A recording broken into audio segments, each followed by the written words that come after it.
بسم الله الرحمن الرحيم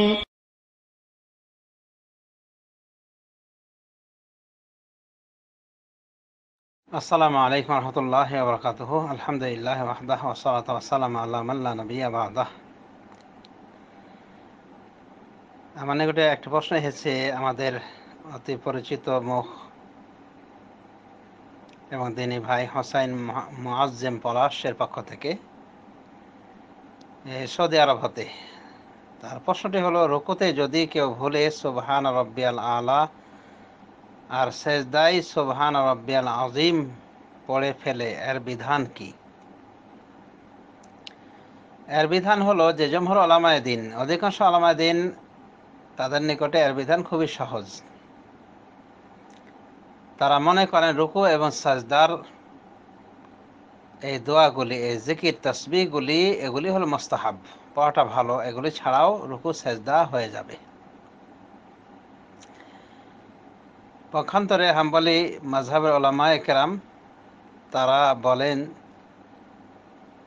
যে রুকু সাজদার এই জিকিরগুলি এগুলি ওয়াজিব, ইচ্ছাকৃতভাবে পরিত্যাগ করলে সাহু সাজদা দেওয়া লাগবে,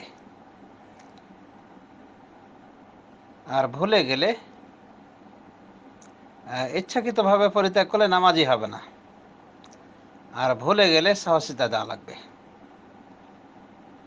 এটা হলো হানাবেলাদের কথা, হাম্বলি মাযহাবী আলেমদের কথা।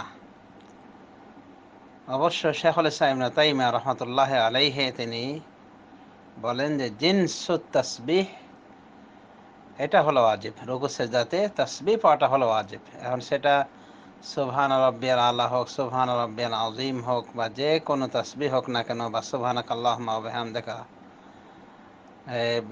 যে তাসবিহ রয়েছে আরো বিভিন্ন, সুবহুন কুদ্দুসুন রব্বুল মালাইকাতি ওয়ার রূহ, সুবহানাকাল্লাহুম্মা রাব্বানা ওয়া বিহামদিকা আল্লাহুম্মা ইগফিরলি, এটা তো বললামই, সংক্ষিপ্ত আকারে বলা হয়েছে আগে। তো এই জিকিরগুলি পড়লেই হলো, এক কথায় যে কোনো জিকির পড়া যেতে পারে। জিনস জিকির তাসবিহ এটা ওয়াজিব, কিন্তু নির্ধারিত কোনো তাসবিহ ওয়াজিব নাই। এবার আমরা বলতে পারি জমহুর উলামায়ে দ্বীনের নিকটে কোনো সমস্যা নাই যদি কেউ ইচ্ছা করেও ছেড়ে দেয়, কারণ ইচ্ছা করে ছাড়ার ফলে সে একটা মুস্তাহাব ছাড়লো, আর মুস্তাহাবের কারণে সাহু সিজদা দেওয়া জরুরি থাকে না।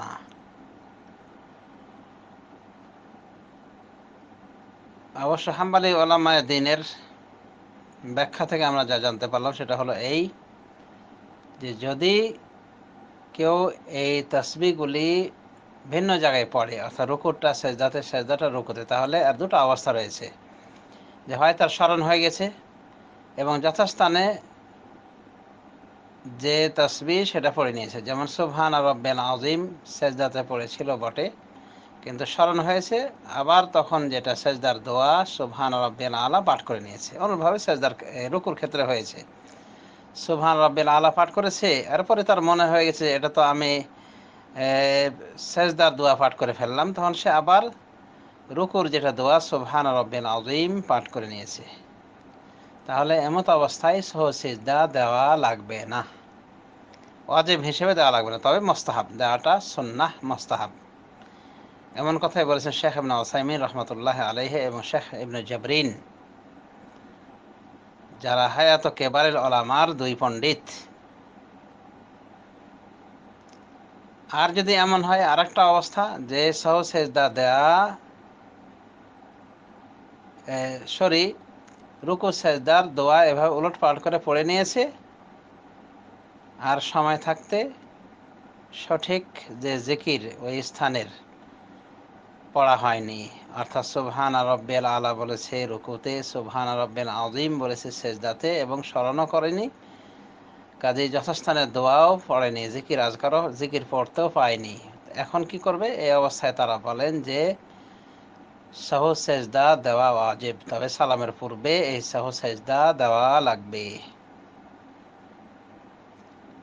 তবে এটাও বলেছেন আল্লামা ইবনে উসাইমিন রহমতুল্লাহ আলাইহি আশ-শারহুল মুমতি' নামক কিতাবে, যে ইমামের পিছনে যদি কেউ থাকে তাহলে এইভাবে উলটপালট করে তাসবিহগুলি পাঠ করে থাকলে, অর্থাৎ রুকুটা সেজদাতে, সেজদাটা রুকুতে পাঠ করে থাকলে, আর ইমামের পিছনে থাকলে, আর ইমামের সাথেই প্রথম রাকাত পেয়েছে, তাহলে ইমামের সাথে সালাম ফিরবে, সাহু সিজদা দেওয়ার দরকার নাই। তবে এমন যদি হয় যে দু এক রাকাত ছুটে গিয়েছিল ইমামের সাথে, যার ফলে সে বাকি রাকাত কমপ্লিট করেছে, তাহলে এই অবস্থায় তাকে সাহু সেজদা দেওয়া লাগবে।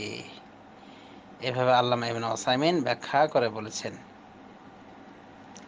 তো বিষয়টি তাহলে আমরা বুঝতে পারলাম যে সাহু সেজদা দেয়া নেওয়াটা নিরাপদ।